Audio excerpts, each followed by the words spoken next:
धन्य प्रभु नित्यानंद श्री अद्वैत गदाधर श्रीवासादि गौर भक्त वृंद। हरे कृष्णा कृष्णा कृष्णा हरे हरे, हरे राम राम राम हरे हरे। श्री भागवत पत्रिका वर्ष 18 संख्या 1 से 9 शिला भक्ति विनोद ठाकुर जी द्वारा रचित श्री गुरु भक्ति। उनको चेयर दे दो, चेयर उस तरफ रखी। श्री गुरु भक्ति और इसके साथ ही साथ में हम लोग श्रवण कर रहे हैं श्रील त्रिविक्रम गोस्वामी महाराज जी के द्वारा जो कथित श्री गुरु पदाश्रय दोनों प्रबंधों को हम लोग एक साथ में श्रवण कर रहे हैं। उसी के अंतर्गत हम लोगों ने कल श्रवण किया था कि असीम कृपामय जो वैष्णवगण वो इस जगत में जीवों के परम बंधु हैं। जीवों के वो परम बंधु हैं, असीम वैष्णवगण, असीम कृपामय वैष्णवगण जगत में जीवों के परम बंधु हैं। वो जीवों को कृष्ण विमुख जानकर उनके निकट निरंतर भक्ति तत्व का प्रचार करते हैं और उसी प्रचार का फल ही फिर क्या होता है?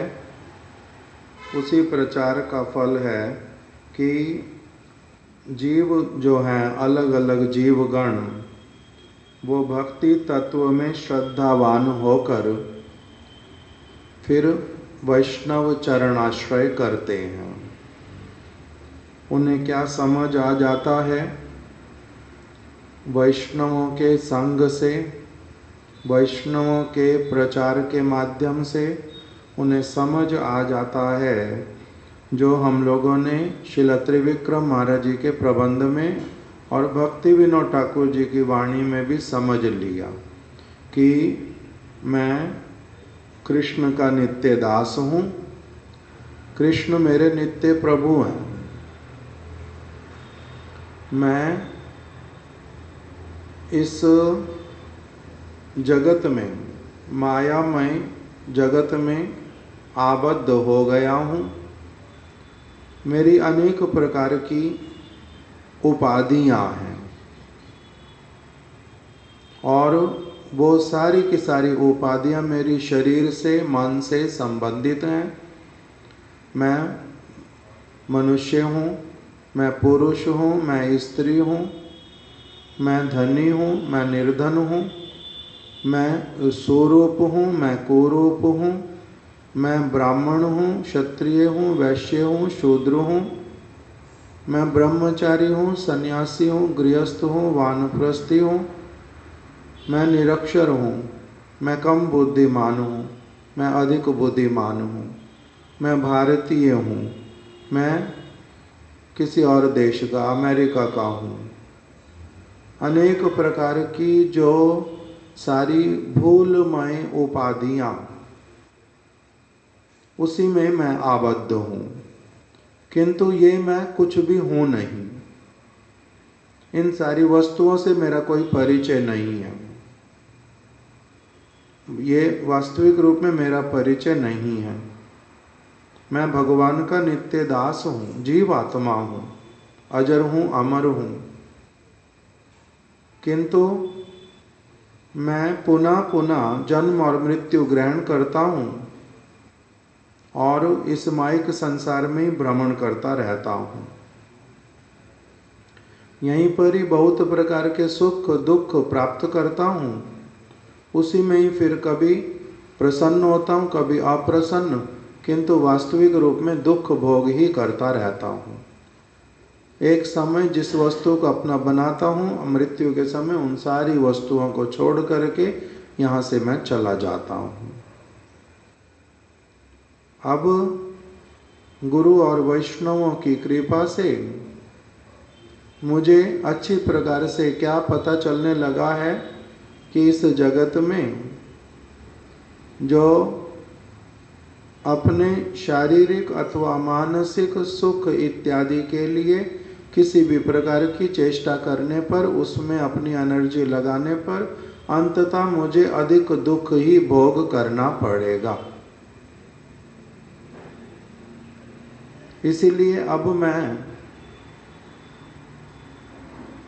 सब समय के लिए अपने लिए ही, अपने स्वार्थ के लिए, अपने जैसे लोगों के स्वार्थ के लिए क्रिया नहीं करके, मैं अब जो नित्य मेरी आत्मा की क्रिया शुद्ध स्वरूप में जो मेरी होती है, आत्मा की जो शुद्ध स्वरूप में सेवा होती है, उस ओर अब मैं अग्रसर होना चाहता हूँ।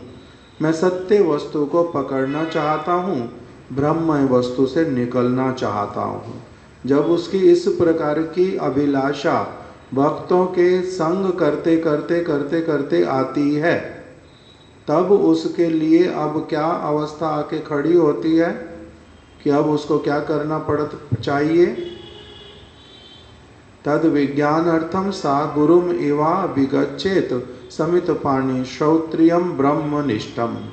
तब उसको इच्छा होती है कि अब मेरे को क्या करना है, गुरु पदाश्रय करना है।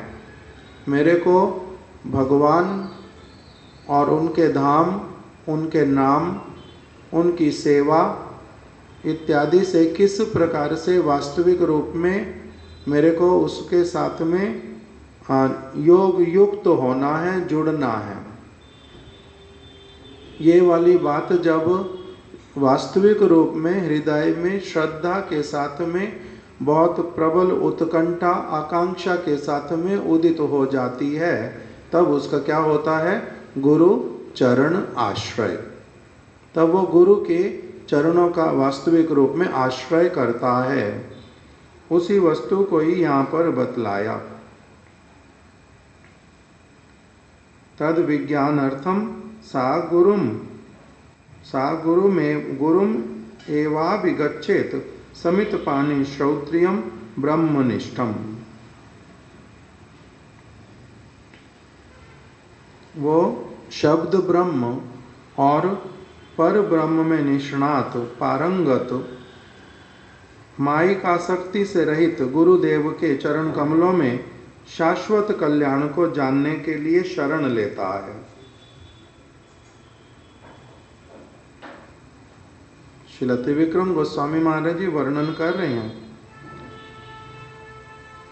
कि एक तो उसके मन में आता है कि अब मेरे को क्या करना है, इस विज्ञान को जानने के लिए गुरु के चरण में जाना है। गुरु कौन होने चाहिए, उनके निकट में कैसे जाना होता है, दोनों वस्तुओं को ये उन असीम कृपामय वैष्णवों के वाणी से, उनके कथा से, उनके आचरण से, उनकी लेखनी से ये सब कुछ सीखता है।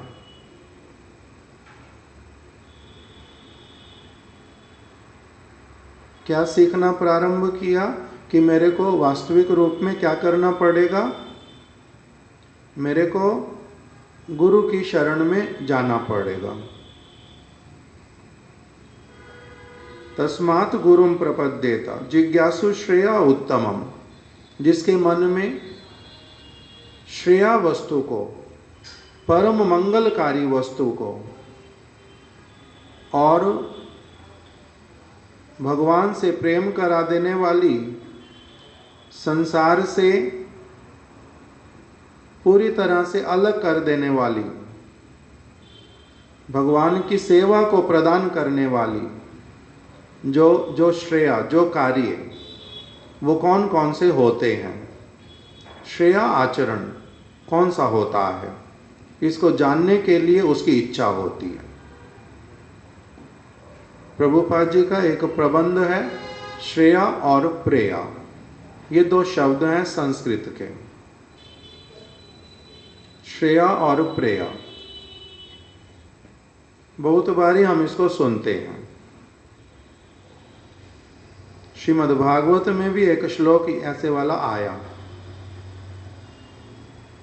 उसमें बता दिया तत् जन्म साफल्यम देहि नाम एहि देहिषु प्राणै अर्थै धिया वाचा श्रेया आचरणम सदा। उपदेश दे दिया जीव मात्र को, मनुष्य मात्र को, जिसको मनुष्य शरीर मिला, भगवान ने बुद्धि दिया, उसके लिए श्रेया आचरण करना कर्तव्य, श्रेया आचरण करना चाहिए। किसको? जो अपने मनुष्य जन्म को सफल बनाना चाहता है। सफल बनाना चाहता है मतलब जो इसको व्यर्थ में ही व्यतीत नहीं करने देना चाहता, जो इस मनुष्य शरीर को प्राप्त करने वाली जो अपॉर्चुनिटी उसको मिल गई है, इस अपॉर्चुनिटी को जो पूरी तरह से सद्व्यवहार करना चाहता, इसके द्वारा जो वस्तु प्राप्त हो सकती है उसको प्राप्त करने में जो लगना चाहता,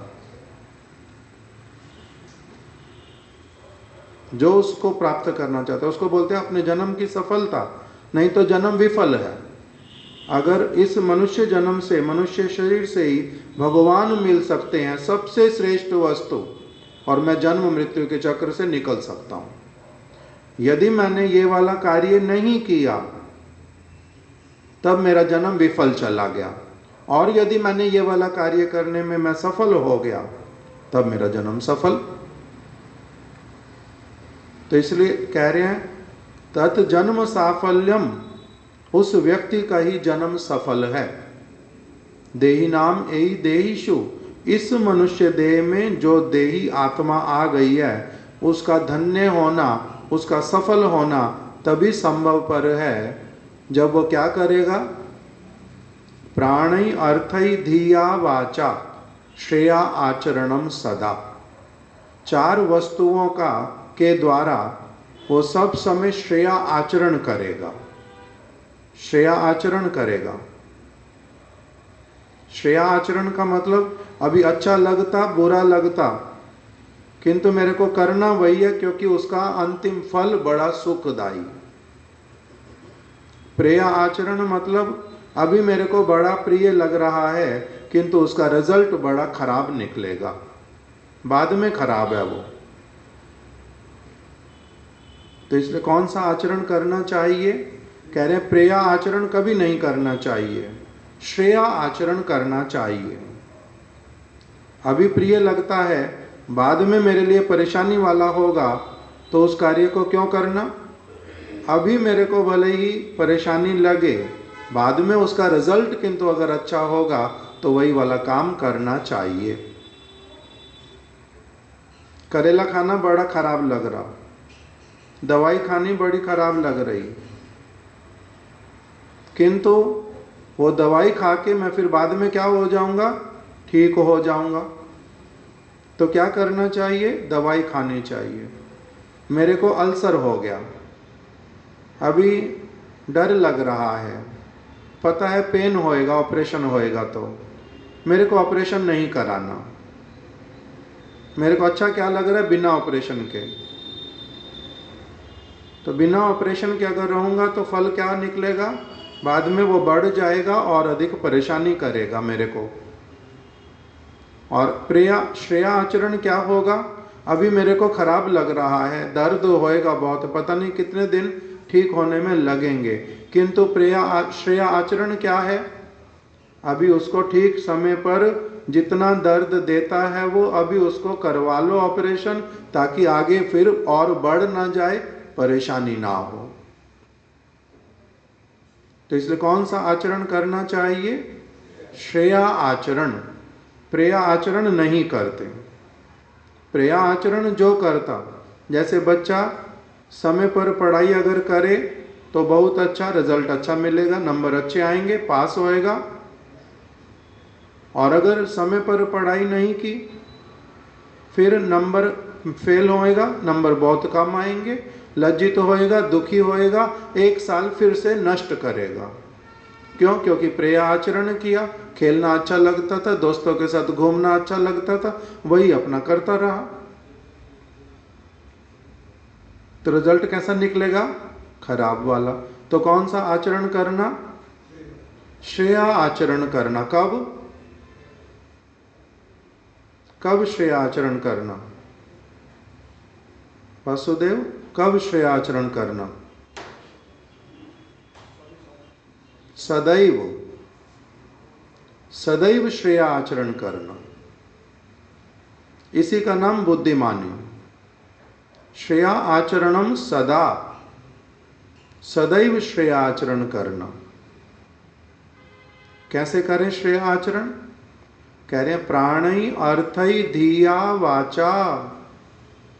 प्राणई, अपने प्राण के द्वारा, जब तक अंतिम श्वास है, अपनी पूरी एनर्जी के द्वारा, अपनी पूरी एनर्जी के द्वारा ही श्रेय आचरण करना।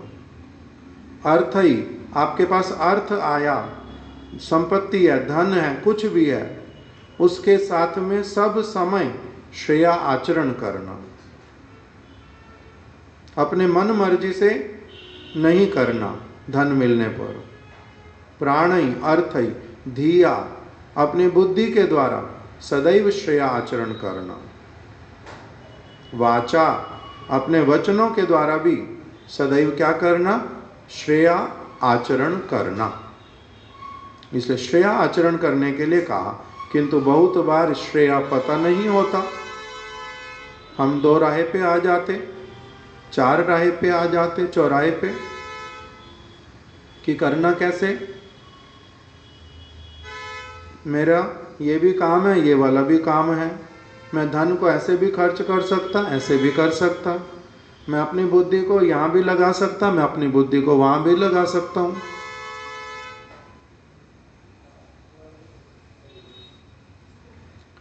प्राणई अर्थई धिया वाचा, अपने वचन को भी मैं असद बातें भी बोल सकता हूँ, सद बातें भी बोल सकता हूँ,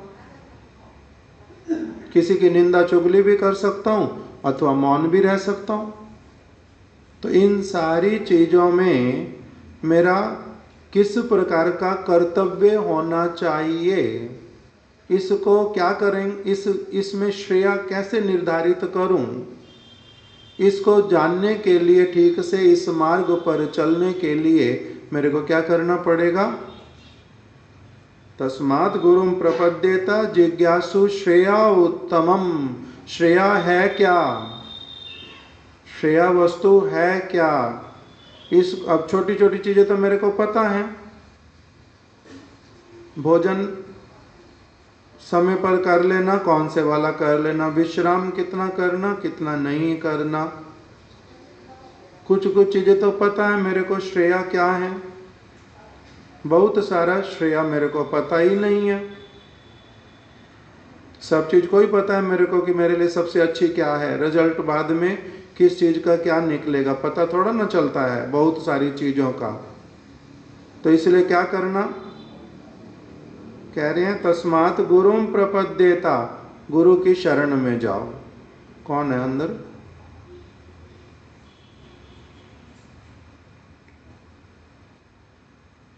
कौन कौन है?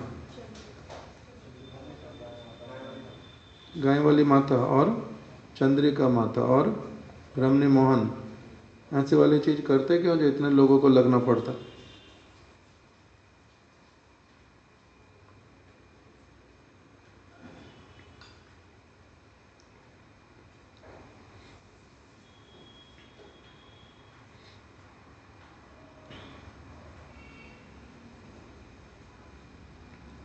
तो सब चीज में श्रेया मेरे को पता ही नहीं है। वाणी का उपयोग कहाँ करना, बुद्धि का उपयोग किस चीज में करना, किस चीज में नहीं करना, धन का उपयोग किस चीज में करना चाहिए, किस चीज में नहीं करना चाहिए, और प्राण मेरे किस लिए हैं, किस तरफ लगने के लिए हैं, इसके विषय में ठीक से पता ही नहीं है, ठीक से पता नहीं है। कभी अपनी इच्छा अनुसार, कभी अपने साथ में रहने वाले लोगों के देखा देखी जो इच्छा होती है उस चीज़ का वैसे वाला व्यवहार करता रहता हूँ। धन आने पर क्या करूँगा, गाड़ी चाहिए, घर चाहिए, कपड़े चाहिए, अच्छे से अच्छा खाने के लिए चाहिए, जितना वेस्ट हो रहा है वेस्ट भी होता रहे। मेरे को क्या पता श्रेया क्या है, नहीं पता चलता। पढ़ना क्या, क्या नहीं पढ़ना, क्या पढ़ने से मैं संसार में फंसता जाऊंगा, क्या पढ़ने से मैं संसार से निकलूंगा, ये तो पता ही नहीं है। किसको नहीं पता? कह रहे हैं बहुत बड़े बड़े विद्वान लोगों को भी नहीं पता। मुनिरपि मति भ्रम, उनका भी मति भ्रमित तो होता है। श्रेया आचरण है क्या? हर जगह पर ये समझने की और परामर्श की, उपदेश की, आदेश की आवश्यकता पड़ती है। श्रेया समझो कैसे, श्रेया है क्या? सिर्फ जिस किसी तरह से जीवन बिताते हुए चले जाना ये तो श्रेया हुआ नहीं।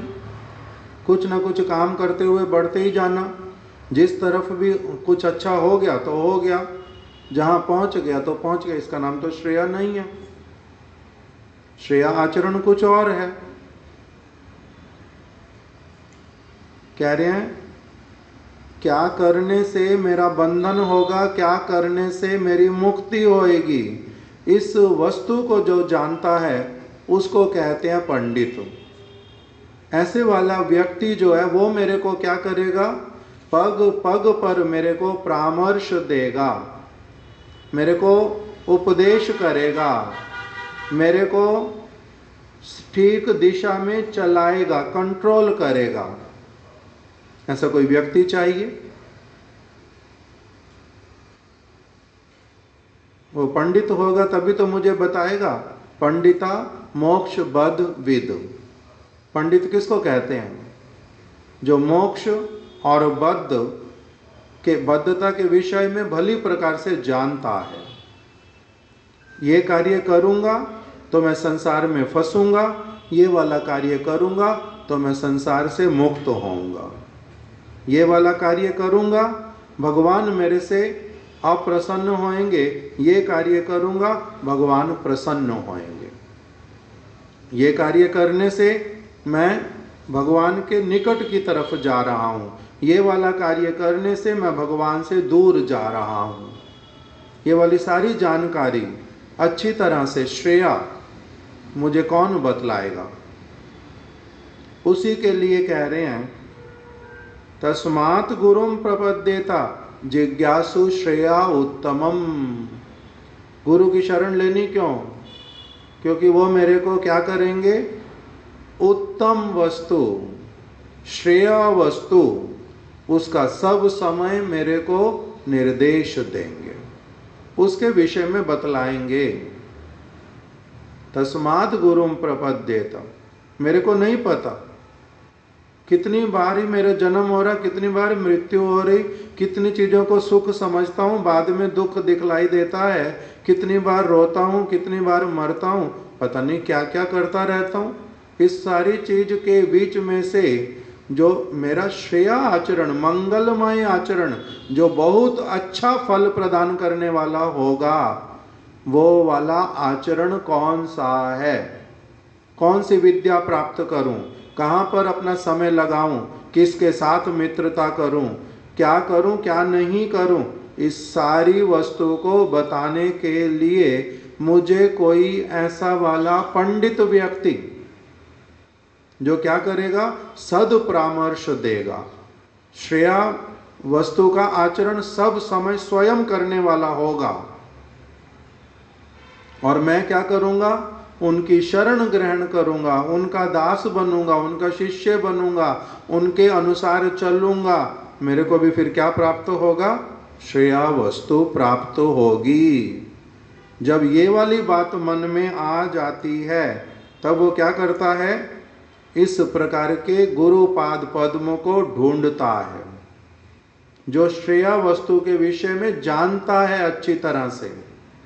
तात्कालिक वस्तुओं के लिए नहीं, नित्य काल की वस्तु को जो अच्छी तरह से जानता है, समर्थ है उसको देखने में, समझने में, उसके विषय में बतलाने में। ऐसे गुरुपाद पद्म की शरण लेनी है, उसके लिए भगवान से प्रार्थना करता है, उन्हीं की राह देखता है, ढूंढता है, स्वयं प्रयास करता, देखता है, प्रार्थना करता है, वो वस्तु प्राप्त हो। अब मैं छल ना जाऊं किसी के द्वारा, मेरे को सद्वस्तु की प्राप्ति हो। तो इसी को बता दिया कि ये भागवतीय निर्देश पालन करने के लिए समर्थ बनेगा व्यक्ति।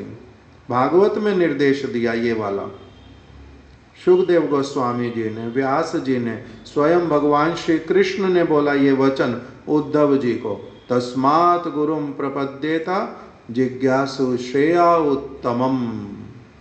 श्रेया वस्तु को जानने के लिए, उत्तम श्रेय को जानने के लिए एक व्यक्ति क्या करेगा, अवश्य ही गुरु की शरण में जाएगा, अवश्य ही। अर्थात हमारे गुरु महाराज जी कहते हैं कि ये कार्य अपरिहार्य, अपरिहार्य मतलब जिसको छोड़ना नहीं चाहिए, जो छोड़ा नहीं जा सकता, अवश्य करणीय, अवश्य पालनीय।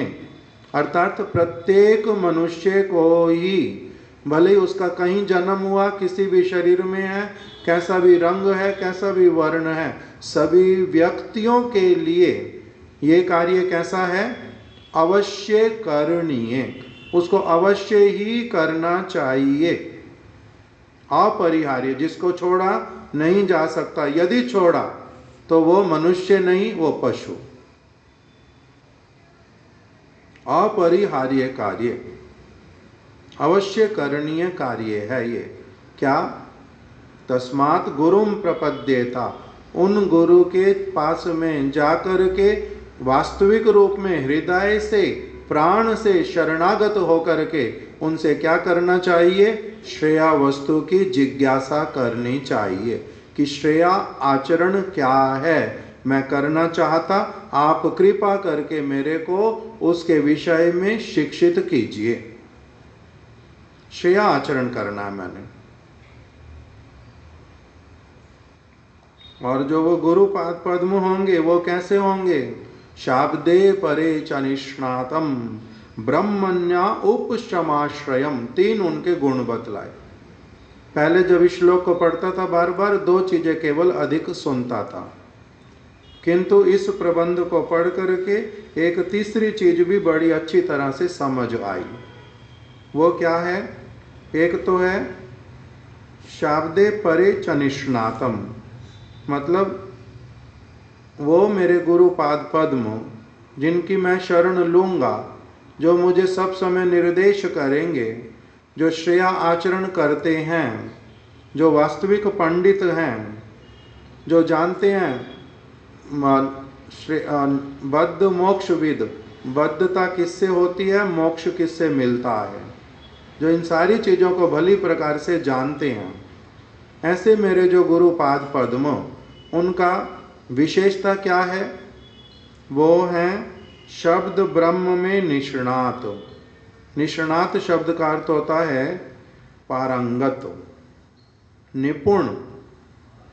शब्द ब्रह्म में निपुण है। शब्द ब्रह्म मतलब साधारण जगत की बातों वाले शब्द नहीं। शब्द ब्रह्म मतलब वैकुंठ की वाणी, भगवान की भाषा, भगवान की भावना को, जो उस गोलोक वृंदावन की वार्ता को, उसकी सारी वस्तुओं को, उसको समझने में, जानने में, डिलीवर करने में बड़े निपुण हैं, निष्णात हैं। वेद की बात को, उपनिषद की बात को, भागवत की बात को, गीता की बात को, महाभारत, रामायण, इन शास्त्रों में जो सारा कुछ कहा गया है, जो कुछ कहा गया वो उनके आचरण में है। वो स्वयं ही उन सारे विचारों के मूर्तिमान स्वरूप हैं, साक्षात आचरण करने वाले।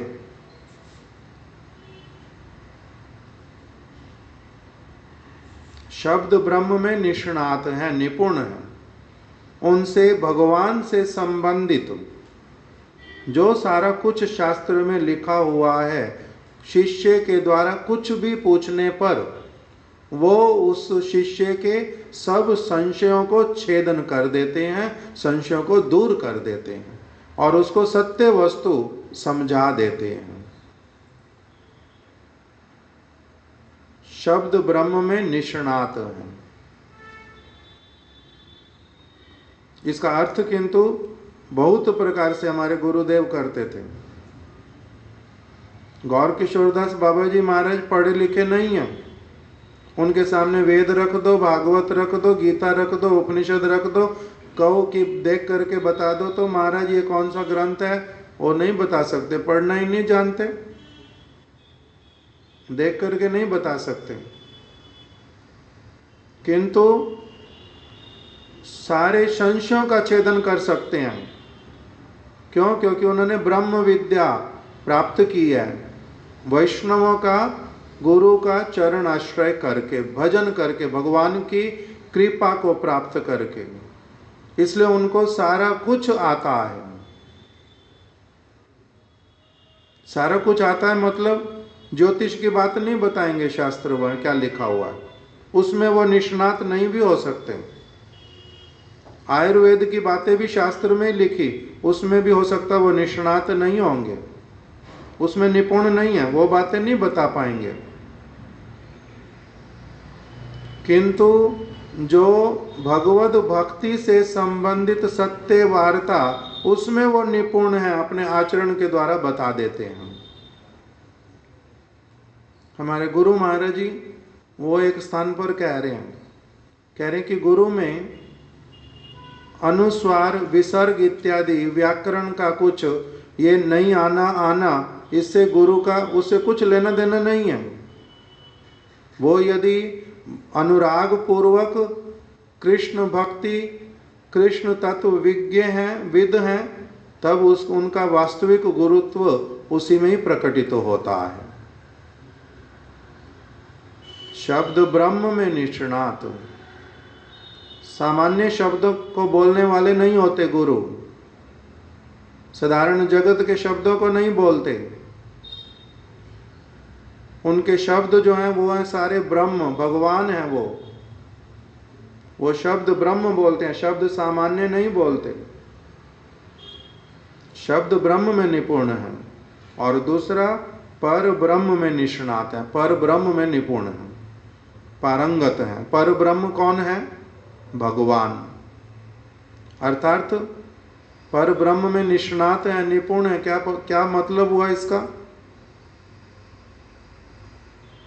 पर ब्रह्म भगवान, इसका अर्थ कभी कभी सुनते हैं, गुरुवर्ग ही करते हैं, ग्रंथ में ही लिखा रहता भगवान की उनको अनुभूति है।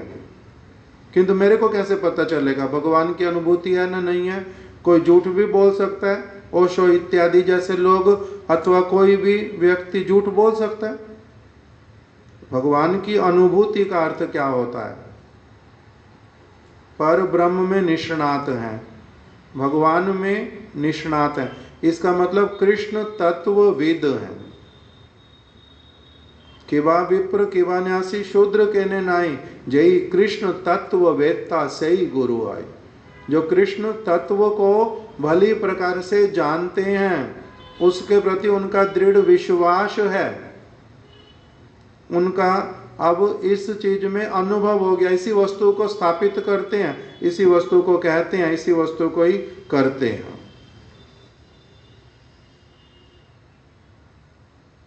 इसी में उनका क्या कह दिया कि पर ब्रह्म में निष्णात हैं। और तीसरा बता दिया उनका उपशमाश्रयम। उपशमाश्रयम क्या होता है? वो माइक आसक्ति से रहित हैं, माइक आसक्ति से रहित होते हैं। शब्द ब्रह्म में निष्णात हैं, पर ब्रह्म में निष्णात हैं, और तीसरा माइक आसक्ति से रहित हैं। ऐसे जो गुरुपाद पद्म हैं वही मेरे को क्या कर सकते हैं, श्रेया आचरण क्या होता है, उत्तम श्रेया क्या है, इस वस्तु का ठीक ठीक रूप में मेरे में संचार कर सकते हैं, मेरे में संचार कर देते हैं, मेरे को उसकी इंफॉर्मेशन दे देते हैं, उसी वस्तु को मेरे सामने भली प्रकार से अपने आचरण, अपनी वाणी, अपनी लेखनी के द्वारा सुव्यक्त कर देते हैं, सुव्यक्त कर देते हैं। क्यों? क्योंकि वो स्वयं क्या है, माइक आसक्ति से रहित। जैसे श्रील कृष्णदास बाबा जी महाराज जी का हमारे महाराज जी उदाहरण देते थे कि बाबा जी महाराज जी को रमन रेती में वृंदावन में किसी व्यक्ति ने एक जमीन दान कर दी। दो भाई थे, पहले उनमें आपस में बंटवारा हुआ, तो उसने क्या किया, दो भाइयों ने अपनी जमीन बंटवारा कर दी, एक को एक मिली, दूसरे को दो, दो टुकड़े कर दिए।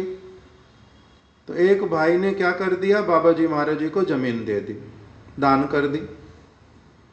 बाबा जी महाराज जी ने वहाँ पर ईंट मंगवा करके छोड़ दी और वहीं पर सीमेंट भी छोड़ दिया, बजरी भी आ गई, कई चीज़ें आ गई। काम जिस दिन शुरू होएगा उसी दिन ही जिसने एक ने तो दान किया, वो भाई था नहीं वहाँ पर। दूसरा भाई जो था वो बाबा जी महाराज जी को बोलता है, बाबा जी महाराज ये वाली जो ज़मीन है जो आपको दान में मिली है, आप इधर वाली छोड़ दो, इधर वाली ले लो, आपको क्या फ़र्क पड़ता है, मेरे वाली ले लो और जो आपको दान में मिली ये वाली मेरे को दे दो, हम बदल लेते हैं। तो बाबा जी महाराज ने कहा ठीक है, पहले मेरे को क्या फ़र्क पड़ता, सच बात ही बोल रहे हो, तुम्हें कुछ फ़ायदा दिखाई देता तुम वो ले लो, तो ठीक है। फिर बाबा जी महाराज जी को थोड़ी देर के बाद में कहता है कि बाबा जी महाराज ये इतना सा टुकड़ा जो है आप थोड़ा सा पीछे नहीं हट सकते, थोड़ा सा उधर कर लो, इधर थोड़ा सा मेरे को और दे दो। तो बाबा जी महाराज जी अधिक बोलते नहीं थे। हमारे गुरु महाराज जी तो लिख रहे हैं कि बाबा जी महाराज कुछ भी नहीं बोलते थे, परिक्रमा में साथ में रहते, कीर्तन करते हैं, दिन रात हरि नाम करते हैं, किंतु कभी कुछ बात मुख से और निकालते ही नहीं, कोई बात निकालते ही नहीं। उनसे कोई पूछता है प्रसाद पाएंगे, हरे कृष्णा हरे कृष्णा। बाबा जी महाराज प्रसाद पाया न नहीं पाया, हरे कृष्णा हरे कृष्णा। बाबा जी महाराज आप सोएंगे नहीं, हरे कृष्णा हरे कृष्णा। और कोई उत्तर ही नहीं करते, कुछ बोलते ही नहीं है। तो गुरु महाराज जी कहते हैं इतना अधिक जो भजन करने वाला व्यक्ति यदि भगवान की प्रेरणा से हमारे को कुछ कृपा करके अगर कुछ वार्ता हमारे साथ कर लेते, हम सौभाग्यशाली बनते, किंतु उन्होंने कभी किया नहीं। भगवान का कुछ विशेष उनके प्रति प्रेरणा होगा। तो बाबा जी महाराज जी को बोलता है थोड़ा सा जमीन का टुकड़ा मेरे को ये वाला दे दो और। तो बाबा जी महाराज कहते हैं हरे कृष्णा हरे कृष्णा। तो कहते बाबा जी महाराज मैं समझा नहीं। तो कहते सारी जमीन तुम्हारी। तो कहते बाबा जी महाराज हरे नहीं नहीं ऐसा नहीं करो, आपको दान में मिला, मैं कैसे ले लूँ पूरी जगह, हरे कृष्णा सब तुम्हारा। वो चलने लग गए अपना। तो वो व्यक्ति फिर कहता है बाबा जी महाराज ठीक है कोई बात नहीं, जमीन ले लूँगा, आपने इतनी सारी ईंट बजरी रोड़ी ये सारा डलवाया, ये तो वापस करवा दो, आपको पैसे मिल जाएंगे वापस। वो कहते हैं हरे कृष्णा ये भी तुम्हारा।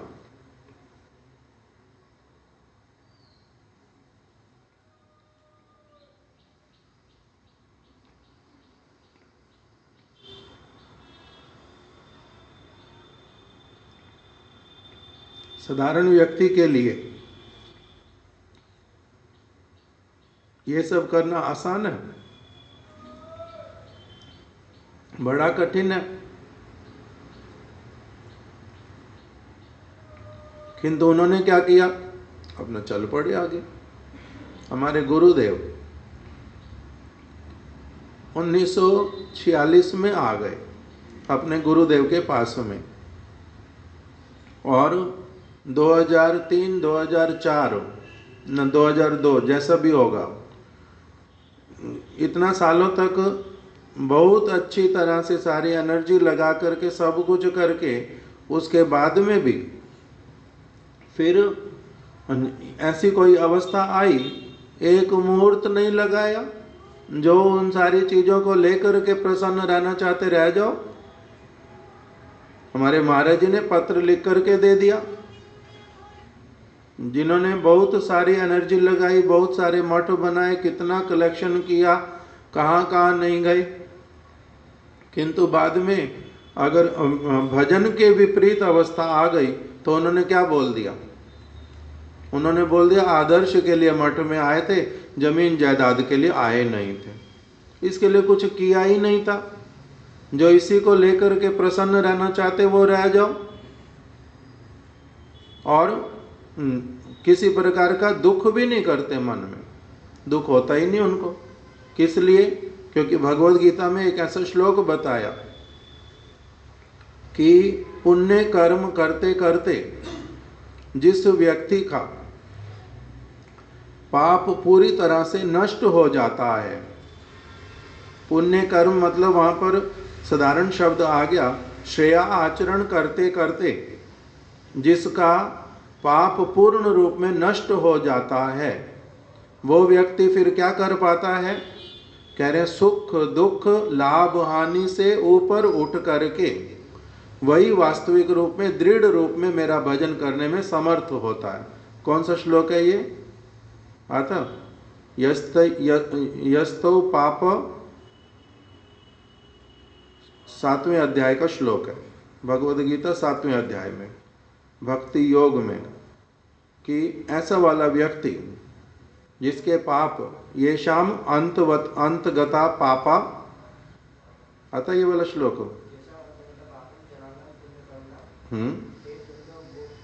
ते द्वंद्व मोह, वो द्वंद्व से मोह से सुख दुख से इन सारी चीजों से ऊपर हट करके वही क्या कर पाता है? भजते माम दृढ़ व्रता, वो दृढ़ व्रत होकर के मेरा भजन कर सकता है। जिसको मोह हुआ, आसक्तियां हुई, जो छोटी छोटी चीज के लिए मरता रहेगा, वो क्या भजन करेगा? मेरा दृढ़ व्रत होकर के मेरा भजन वो नहीं कर सकता। इस प्रकार से भगवान ने बोल दिया वहां पर, येषाम अंतगता पापम, जिसका पुण्य कर्म करते करते, श्रेया आचरण करते करते जिसका पाप पूरी तरह से नष्ट हो जाता है, वो फिर मोह से, आसक्ति से मुक्त होकर के, द्वंद्व इत्यादि से मुक्त होकर के वो क्या कर पाता है? मेरा दृढ़ व्रत होके भजन कर पाता है। तो इस प्रकार का जो गुरु होते हैं उसके लिए बताया उपशमाश्रयम, वो माइक आसक्ति से बिल्कुल रहित होते हैं। वो फिर बता पाते हैं श्रेया आचरण क्या है। जो स्वयं ही क्या होगा? किसी प्रकार से आसक्त होगा माइक वस्तुओं के साथ में, वो अपने दूसरों को तो क्या, अपने आप के लिए श्रेया आचरण नहीं कर पाता, वो स्वयं श्रेया आचरण नहीं कर पाता, दूसरों को क्या श्रेया आचरण करना बताएगा? जैसे एक अंधा व्यक्ति दूसरे अंधे व्यक्ति को रास्ता दिखा देगा तो दिखा सकता है? किसी अंधे से कोई पूछता है कि बताओ तो भाई ये वाला रास्ता कहाँ जा रहा है? कोई पूछेगा? कोई नहीं पूछता। क्यों? क्योंकि अंधा तो रास्ता नहीं दिखा सकता। तो अंधा यथंधई प्रहलाद महाराज जी ने बता दिया। किंतु इस जगत में यही सबसे बड़ी विडंबना भगवान की तरफ से। अंधे व्यक्ति क्या कहते हैं? हम तुम्हें अच्छे से रास्ता दिखाएंगे, और दूसरा अंधा व्यक्ति भी कहता है कि बहुत अच्छा, मेरे को कोई तो मिला रास्ता दिखाने वाला। और ये सब समय चलता है, अभी की बात नहीं है केवल कि वर्तमान काल में ऐसा होता। ये सब समय से हिरण्यकश्यप क्या सोचता था? मैं ही सबसे अच्छा श्रेया बता सकता हूं, इसलिए प्रहलाद तो मेरी बात मानो, जो मैं कहता हूं वही करो। किंतु प्रहलाद महाराज अंधे नहीं थे, देखने में थोड़े से समर्थ थे, इसलिए उन्होंने कहा कि आप तो अंधे, ये षंडा और मार्क भी अंधे, ये मेरे को क्या रास्ता दिखाएंगे? खुद ही रास्ता जो जानता नहीं। क्या श्लोक बताया वहां पर? नाते विदु स्वार्थ गति में विष्णु, ये स्वयं ही नहीं जानते, मेरे को क्या बताएंगे? आप इनको गुरु कह रहे हो, ये मेरे गुरु हैं ही नहीं, इनको गुरु कौन बनाएगा?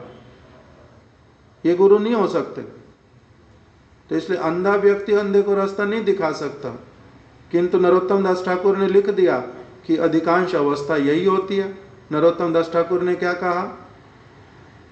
लैया साधुर्वेश करे आने उपदेश, ए बड़ो मायार रंग। कह रहे माया का इतना बड़ा प्रकोप है, माया की इस प्रकार की एक विमोहिनी शक्ति है। वो क्या करती है? एक ऐसे व्यक्ति को जिसको अपना ही मंगल करना आता नहीं, उसी में ऐसी भावनाएं भर देती है, वो दूसरों को कहता है मैं तुम्हारा मंगल करूंगा, आ जाओ आ जाओ। जैसे कोई कोई व्यक्ति ज्योतिष लोगों को पकड़ता है, वो ज्योतिष कहते तुम ऐसा करो तुम्हारा भाग्य बदल जाएगा, वैसा करो तुम्हारा भाग्य बदल जाएगा। जिसको बोला वो थोड़ा बुद्धिमान हो, उसका गला पकड़ के कहता है तू अपनी जान बचा, मैं तेरे को अभी गला काटूंगा, तेरा तू ही कैसे बचेगा वही ज्योतिष में देख पहले तू। अगर तेरे को इतना ही सारा कुछ आता है दूसरों का भाग्य बदलना, तो तू क्यों सड़क पे बैठ करके लोगों के हाथ देख रहा है? तेरे तो अपने भाग्य बड़ा खराब, पैसे नहीं तेरे पास खाने के लिए, नहीं थोड़े से पैसे कमाई करने के लिए ज्योतिषी का काम करता है तू अपना ही भाग्य बदल के दिखा, दूसरों का भाग्य बदलता है। तो इसको क्या कहते हैं? अंधा यथंदई। अंधा व्यक्ति थोड़ा ना दूसरे अंधे व्यक्ति को दिखा सकता है। इसलिए कहते हैं स्वयं अंधे होने पर दूसरों को अगर मार्ग दिखाने का प्रयास करता है, उसको भी भगवान का अभिशाप लगता है। और दूसरा व्यक्ति बिना जांचे परखे सोचे समझे अगर किसी को भी अपने गुरु के पद पर बिठा देता है, उसको भी अभिशाप लगता, वो भी नरक में जाता, वो भी नरक में जाता। दोनों के लिए कहा गया। दोनों ही क्या करेंगे? बड़े सतर्क रहेंगे, दोनों ही बड़े अच्छी तरह से दायित्व समझते हुए इस कार्य को करेंगे। गुरु कौन, शिष्य कौन, श्रेय आचरण करेगा कौन, श्रेय आचरण बताएगा कौन। अगर ऐसा नहीं करते तब असुविधा आती है। जैसे पहले हमने सुना था गुरु महाराज जी की वाणी में से, केमिस्ट हुए बिना केमिस्ट्री की बातों का, कुछ रसायनों का इधर से उधर करना, वो क्या हो सकता है? अपने लिए ही खतरा हो सकता है। अभी भोपाल में क्या हुआ? भोपाल में ना किसके पास, भोपाल के पास में 5-7 दिन पहले जो क्या हुआ था, किसने मेरे को फोन में दिखाया था? किसके साथ गाड़ी में गया? मोटी माता के घर में किसके साथ गया था? दत्तात्रेय संजय प्रभु के साथ में। वो सुधीर जो गाड़ी में था उसने दिखाया। 5-7 दिन पहले बॉम्ब ब्लास्ट हुआ, बॉम्ब ब्लास्ट नहीं, क्या बोलते उसको, बम की फैक्ट्री में आग लगी और 2 किलोमीटर तक सारे कुछ जल गया, बहुत सारे लोगों के घर जल गए, सारा कुछ हुआ। क्यों हुआ वैसे वाला? क्योंकि एक केमिकल जो दूसरे केमिकल के साथ रखना नहीं चाहिए था वो रख दिया। हाँ जी, बारूद। तो जो भी हो, तो इस प्रकार की चीज कोई नहीं जानने से, एक बार वृंदावन में रूप सनातन गौड़िया मठ में मेरे साथ हादसा होते होते बचा। हमारे वहाँ पर ऊपर वाले फ्लोर पे भट्टी है, दिन के समय में रसोई बनाया, रात में वो जो है वो थोड़ा थोड़ा आग उसमें केवल था, जैसे अंत में बचा हुआ लकड़ियों का कोयला बना पड़ा।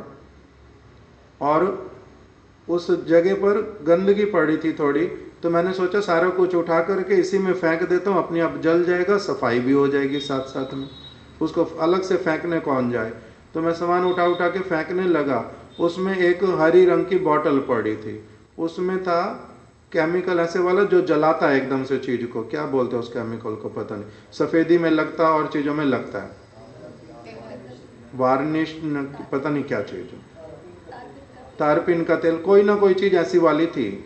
और मैं जैसे ही डालने गया, अभी उसमें से 2-4 बूंदे गिर गई, एकदम धड़ाम करके बहुत तेज एकदम आग लगी, एकदम पीछे हटना पड़ा बड़ी जोर से। तो वो पता ही नहीं था वो लिक्विड ऐसे वाला होता है आग के ऊपर पड़ने से एकदम क्या करेगा, बहुत बड़ा भभका निकलेगा बड़ी अच्छी तरह से, वो पता नहीं होने से असुविधा होती है। तो इसलिए सारे काम करने के लिए सबको जाना चाहिए, नहीं जाना पड़ता। तो इसी प्रकार से हमारे गुरु महाराज जी कह रहे हैं कि जो शिष्य बनना और जो गुरु बनना ये कोई बच्चों का खेल नहीं है, ये सीरियस टास्क है, बड़ा दायित्वपूर्ण कार्य है। जो शिष्य बनेगा उसके भी बड़े सारे दायित्व, गुरु तो फिर बहुत बाद की बात हो। शिष्य को अपने दायित्व अगर वो पूरे नहीं करता, उसको भी दुख और उसका जो है बड़ी अलग प्रकार की स्थितियां शास्त्रों में बतलाई कि कैसे कैसे होता है। तो इसलिए कह रहे हैं इसको खेल नहीं समझना चाहिए, बच्चों का दायित्वपूर्ण कार्य है। उसके जो शिष्य अपने शिष्यत्व का निर्वाह नहीं करता, उसके द्वारा क्या होता है, गुरु महाराज जी कह रहे हैं भक्ति की चरणों में अपराध, गुरु के चरणों में अपराध और माता पिता के चरणों में अपराध, जो शास्त्र हैं उनके चरणों में अपराध। इस प्रकार से एक एक करके बहुत सारे गिनवाए कि इसलिए तुमने यदि प्रतिज्ञा किया कि मैं शिष्य बन रहा हूँ, तो इसका अर्थ क्या हुआ, तुमने प्रतिज्ञा किया कि मैं ये सारे कार्य जो गुरु पाद पद्म कह रहे हैं उसको अच्छी तरह से करूँगा। अगर नहीं करोगे तब फिर तुम्हारा गति क्या होगा, तुम्हारे को जो आस्तिकता जिस आस्तिकता के ऊपर ही तुम्हारा प्रश्न चिन्ह कि तुम आस्तिक भी हो या नहीं हो, तुम नास्तिक हो, तुम गुरु को क्या मानते हो कि वो मरणशील प्राणी है, तुम भगवान को क्या मानते हो कि वो तुम्हें देख नहीं रहे, गुरु तुम्हें देख नहीं रहे कि तुमने दीक्षा लिया, मंत्र लिया, तुमने कहा मैं शिष्य बनूंगा, किंतु फिर तुम शिष्य वाला काम नहीं करके जो शिष्यों को नहीं करना चाहिए कभी भी, विष्णु मंत्र में दीक्षित व्यक्ति को जो नहीं करना चाहिए वही काम तुम अगर करोगे, और तुम क्या सोचते हो तुम्हारे को किसी ने देखा नहीं, तुम्हें पता तुम्हारे को भगवान ने गुरु ने देखा नहीं, किसी ने नहीं देखा, तो इसके द्वारा तुम क्या कर रहे हो, इसके द्वारा तुम अपना अमंगल वर्ण कर रहे हो। गुरु करण करते हैं किस लिए, अमंगल के लिए ना मंगल के लिए, मंगल के लिए करते हैं। तो इसीलिए ये कार्य जो है दायित्वपूर्ण कार्य, इसको बच्चों का खेल नहीं समझना, बच्चों का खेल नहीं बनाना। यद्यपि ये भी कह रहे हैं कि सब समय से ये होता ही रहता, गुरु भी सारे गुरु होते नहीं, किंतु कोई कोई गुरु का केवल चोला पहन करके किसी अपने स्वार्थों के कारण गुरु के जैसा केवल अभिनय करता है, किसी को मंत्र देने का, किसी को शिक्षा देने का। और शिष्य भी बहुत सारे सब समय ऐसे वाले होते रहते कि वो किसी केवल जागतिक स्वार्थों के कारण शिष्य बनते रहते, भेड़ चाल में बनते रहते, और उन दोनों के बीच में केवल संबंध फिर कौन सा रहता है, कह रहे वहां पर केवल जागतिक संबंध रह जाता, कुछ आदान प्रदान, खाने का, पीने का, रहने का, उठने बैठने का, केवल प्रणाम करने का, यही रह जाता। वास्तविक रूप में जो गुरु और शिष्य करण, किसी का गुरु का पद संभालना, किसी का शिष्य का जो है शिष्य का वास्तविक रूप में शिष्य होने के लिए चेष्टा करना, ये जो वास्तविक रूप में होता है ये बहुत कम लोगों का होता है। और ये कह रहे नित्य काल का ऐसा ही है, सारे शिष्य शिष्य होते नहीं, सारे गुरु गुरु होते नहीं। तो इसलिए गुरु के यहाँ पर जो लक्षण बतलाए, शिष्य के मन में क्या आएगा साधुओं का संग करते करते, जिसको साधु का संग होएगा, जो भगवान की कथा सुनेगा, जिसका सुकृति अच्छा है, जिसके ऊपर किसी साधु ने भगवान ने कृपा की, उसके कान में ये सत्य वाणियां जाएंगी, वो श्रद्धा युक्त होएगा, उसके मन में आएगा मैं श्रेया आचरण करना चाहता हूँ, मेरे को शब्द ब्रह्म में निष्णात, पर ब्रह्म में निष्णात, माइक आसक्तियों से जो रहित हैं, ऐसे वाले गुरु पाद पद्म का नित्य निरंतर संग मिले, संग मिले, इस प्रकार की उसके हृदय में कामना आएगी। तो वो शाश्वत कल्याण को जानने के लिए, उत्तम श्रेय को जानने के लिए क्या करेगा, गुरु की शरण लेगा। ब्रह्म सूत्र में या वेदांत दर्शन में भी चरम कल्याण के जिज्ञासु और अधिकारी का निर्णय किया गया कि कौन किसको अधिकार है। आज मेरे को मन में आ गया, मैं गुरु जी से पूछने के लिए चला गया कि मेरे को श्रेय आचरण बतलाओ, अभी मेरे को अभी अभी उत्तम आचरण बतलाओ। तो वो मेरे को बतलाएंगे या नहीं बतलाएंगे। हो सकता मेरे को मेरी अयोग्यता के कारण कई चीज़ों का उत्तर ना दें। जैसे बच्चा माता पिता से बहुत कुछ पूछता है, सारी बातों का उत्तर माता पिता उसको सब समय नहीं देते हैं सब चीज़ का उत्तर। कभी कभी गलत उत्तर भी देते हैं, कभी कभी भ्रमित करने वाला उत्तर भी देते हैं, ना नहीं देते। मेरी माता जी, मेरे को एक ही केवल चीज़ स्मरण उनकी, जो मेरे को गलत बात बताई उन्होंने। कैसे? माता चलाती थी मशीन, हाथ वाली, नीचे बैठ के जमीन पे हाथ वाली मशीन चलाते, कपड़े सिलते हैं। तो अभी मैं अपना स्कूल से आया, छोटा हूँ, किंतु बुद्धि कुछ है पड़ी और इसलिए स्मरण में भी रह गई चीज़, बाद में समझ भी पाया। तो वो माता बैठी हुई हैं, तो उनके पैर के ऊपर खून लगा हुआ, और बिल्कुल अभी ऐसे लगता है अभी अभी खून लगा है, बिल्कुल नया दिखाई देता है, सूखा हुआ नहीं है, खून अभी अभी लगा है, पैर में लगा हुआ। तो मैंने एकदम देख करके बोला, आपके तो पैर में खून निकल रहा है, आपके पैर में खून निकल रहा है। तो क्या लगा आपको, क्या लगा? एकदम से उन्होंने पैर को देखा और फिर पास में कोई कपड़ा सिलाई वाला जो पड़ा होता उसको लेकर के साफ कर दे। कुछ नहीं, जा तो यहाँ से, कुछ नहीं लगा। तो दूसरी माता उनके पास में बैठी थी, पड़ोस की, उसने भी बोला कि ना ये खून नहीं था, नहीं तो ऐसे थोड़ा ना साफ हो देगा, अब कहाँ है, कुछ तो नहीं लगा हो। मेरे को हटा दिया, मैं अपना चला गया। बाद में पता चला माता जी का उस समय अपवित्र अवस्था था, उनका जो वो रक्त निकलता होगा वो उनके पैर में लगा, वो मैंने देखा। तो बाद में मेरे को समझ आया। तो उस समय किंतु उन्होंने मुझे क्या कर दिया, समझाया मेरे को बिठा करके कि ये क्या होता है। क्यों नहीं समझाया? क्यों नहीं समझाया? क्योंकि समझ ही नहीं पाएगा, ये तो छोटा है, तो अभी इसको इस तरह की सारी बातों का क्या पता। मैं शायद तीसरी ना चौथी कक्षा में पढ़ता था, तो उस समय क्या समझाएंगे, समझाया नहीं कुछ भी ऐसे वाला। तो इसका मतलब क्या हुआ, अभी गुरु पाद पद्म के पास में मैं जो कुछ भी पूछने जाऊंगा वो उसका उत्तर देंगे, तो क्योंकि यहाँ तो बताया जिज्ञासा करने के लिए गुरु के पास में जाएंगे, मैंने जिज्ञासा किया, वो उत्तर नहीं दे पाए, तो इसका मतलब क्या है, ये गुरु नहीं है, मैं तो इस तरह से भी छोड़ दूंगा उनको। क्यों? क्योंकि मैं क्या बन गया, गुरु से भी अधिक बुद्धिमान हो गया हूं। तो ये वाला भी हमारे गुरु महाराज जी ने लिखा कि बहुत सारे शिष्य लोग अपने गुरु से भी अधिक बुद्धिमान जब बन जाते हैं तब उनका विपत्ति वाला समय भी आता है, विपत्ति वाला समय आता है। तो इसलिए किस प्रकार से इन सारी चीज़ों की प्रैक्टिकल एप्लीकेशन है, इसको हमारे गुरुवर्ग हम लोगों को ऐसे समझाते हैं।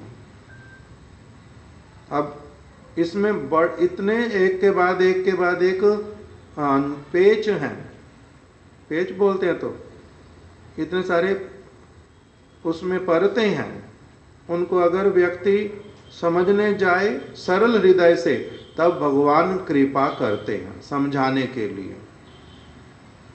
नहीं तो बहुत सारे ऐसे स्थान हैं, क्या शब्द आया शास्त्र में, पदे पदे पदे पदे विपदम, पद पद पर, एक एक पग पर क्या आता है, टेस्ट आता है। मैं किस तरह से देखूंगा, कैसे समझूंगा, क्या करूंगा, क्या नहीं करूंगा।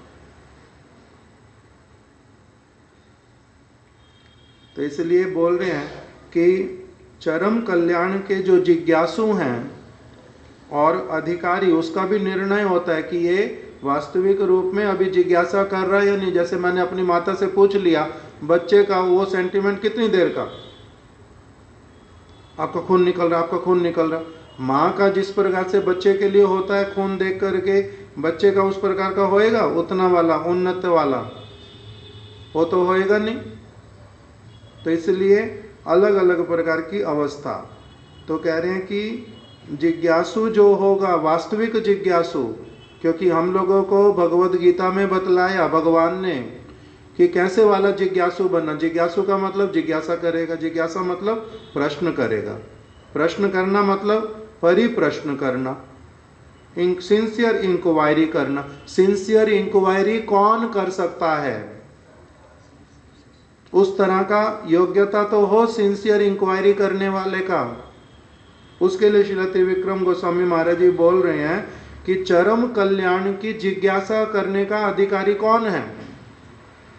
कौन करेगा चरम कल्याण की जिज्ञासा?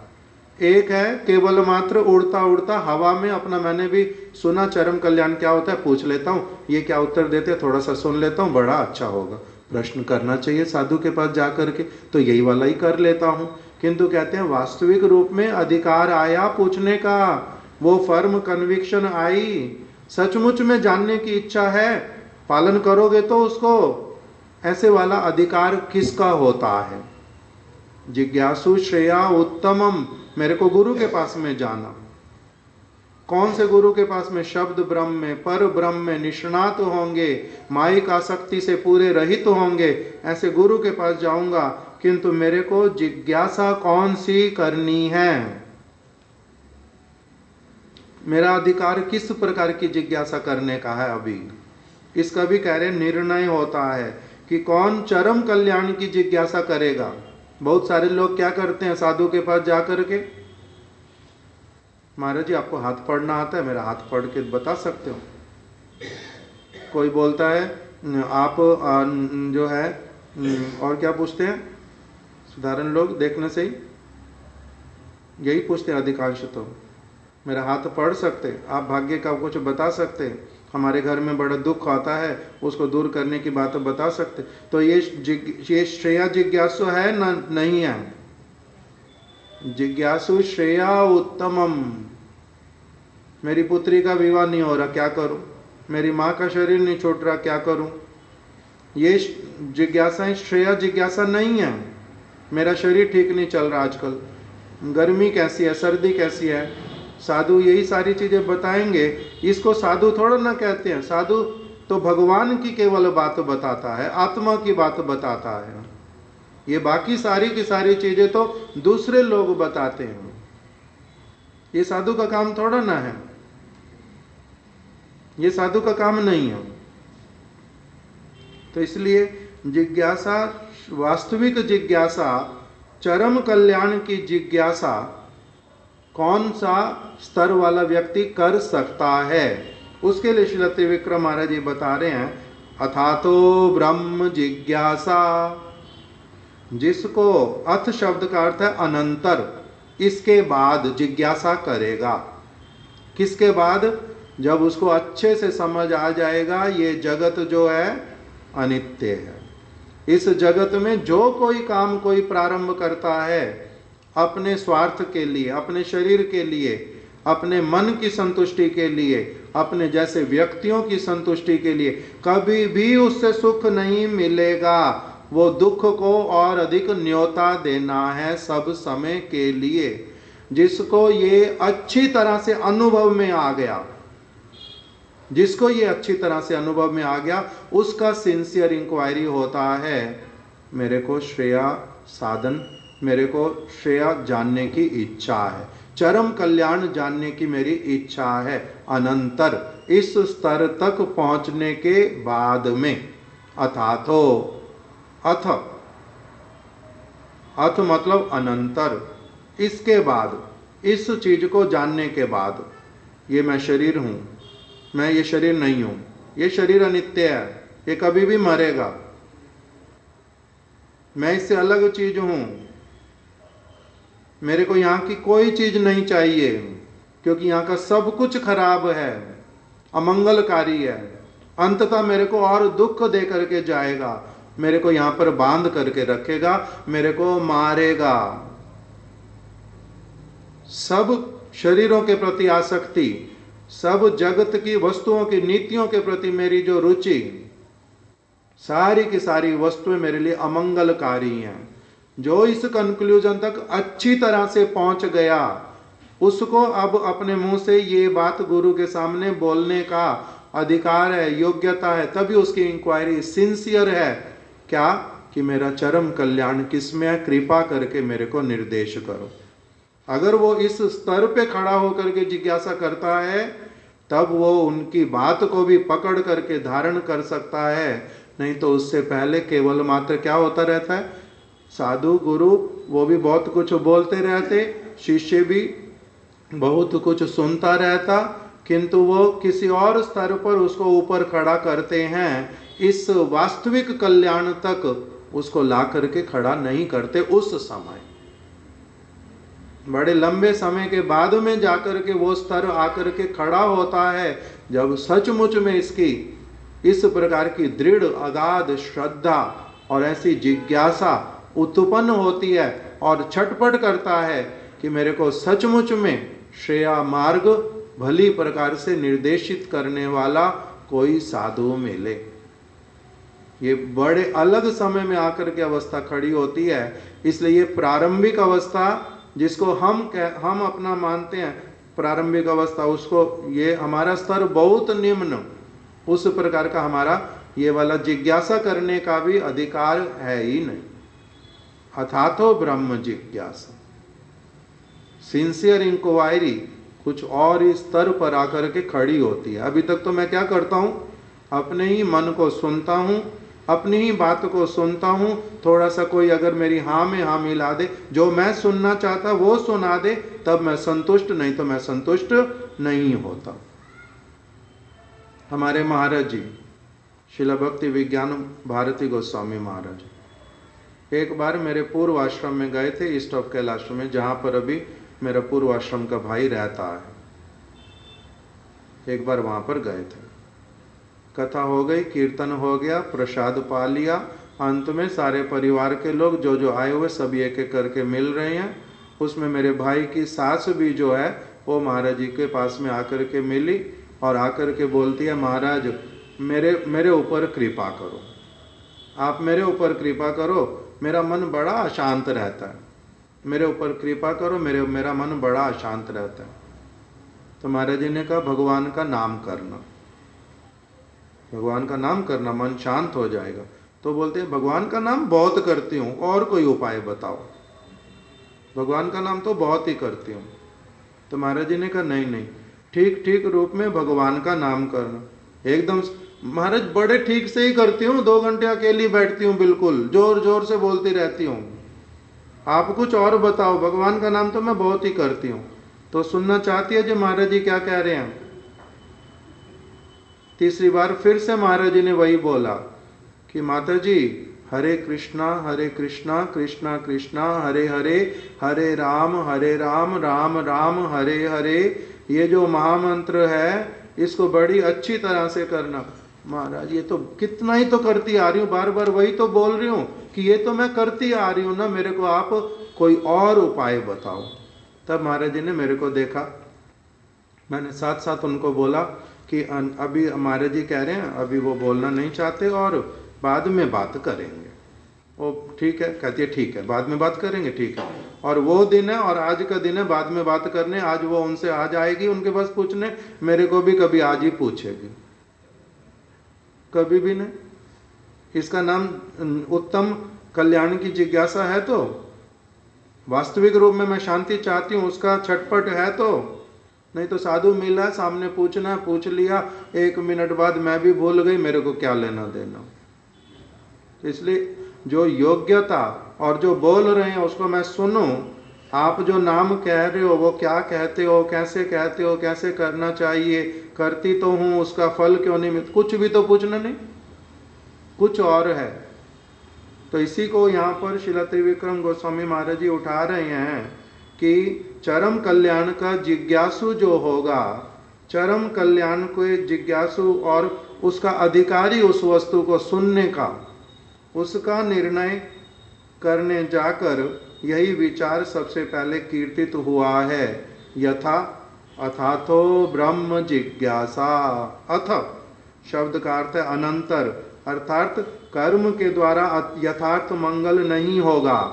कर्म के द्वारा यथार्थ शांति नहीं मिलेगी, शांति प्राप्त करना संभव नहीं है। ऐसा विशेष ज्ञान जिसको हो गया, अनुभव हो गया, तब उसका क्या होता है, ब्रह्म वस्तु, नित्य कल्याणमय वस्तु, उसका अनुशीलन करने की उसमें प्रवृत्ति आती है कि मेरे को अब क्या करना है, किस चीज का अनुशीलन करूंगा, निरंतर कौन सा काम करना चाहता हूं। मैं करना चाहता हूं अब श्रेया अनुशीलन।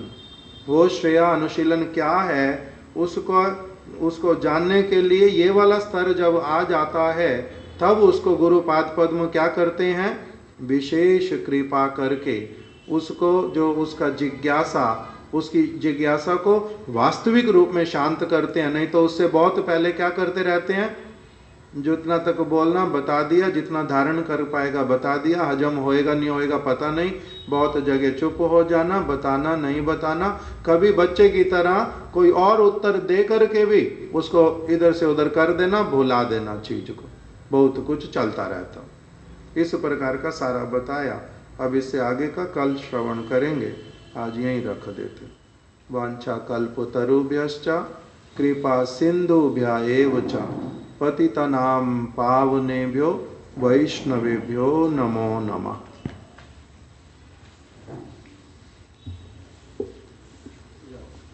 भाई नहीं है, टेबल पे जो प्रसाद है सारा